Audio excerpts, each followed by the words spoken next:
ಚಿತ್ರದುರ್ಗ ಜಿಲ್ಲೆಯ ನಾಯಕನಹಟ್ಟಿ ಪಟ್ಟಣದಲ್ಲಿ ತ್ಯಾಗ ಮತ್ತು ಭಕ್ತಿ ಸಂಕೇತವಾದ ಬಕ್ರೀದ್ ಹಬ್ಬವನ್ನು ಮುಸ್ಲಿಂ ಸಮುದಾಯದವರು ಸಂಭ್ರಮದಿಂದ ಆಚರಿಸಿದರು.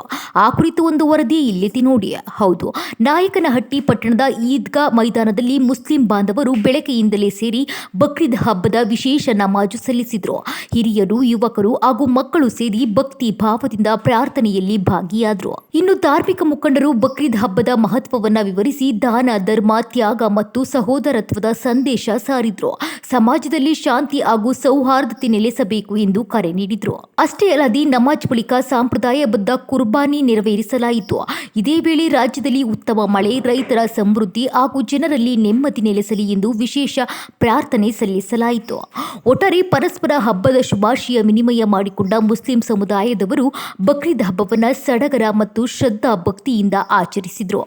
ನಮ್ಮ ಹಜರತ್ ಇಬ್ರಾಹಿಂ ಅಲೈಹಿಸ್ಸಲಾಂ ಅವರು ತ್ಯಾಗ ಬಲಿದಾನ ಮಾಡಿ ದೇವರ ದಾರಿ ಮೇಲೆ ನಡೆದಿದ್ದಾರೆ. ಅದಕ್ಕೆ ನಮಗೂ ನಮ್ಮ ಪ್ರವಾದಿ ಪೈಗಂಬರ್ ಮೊಹಮ್ಮದ್ ಸಲ್ಲಲ್ಲಾಹು ಅಲೈಹಿ ವಸಲ್ಲಂ ಅವರು ಅದೇ ದಾರಿ ಮೇಲೆ ನಡೀರಿ, ಬಡವರಿಗೆ ದಾನ ಮಾಡಿರಿ, ಅವರು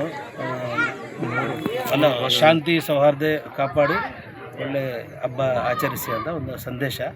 ಅದೇ ಸಂದೇಶ ನಾವು ಇಲ್ಲಿ ಜನಗಳಿಗೆ ಕೊಡ್ತೀವಿ.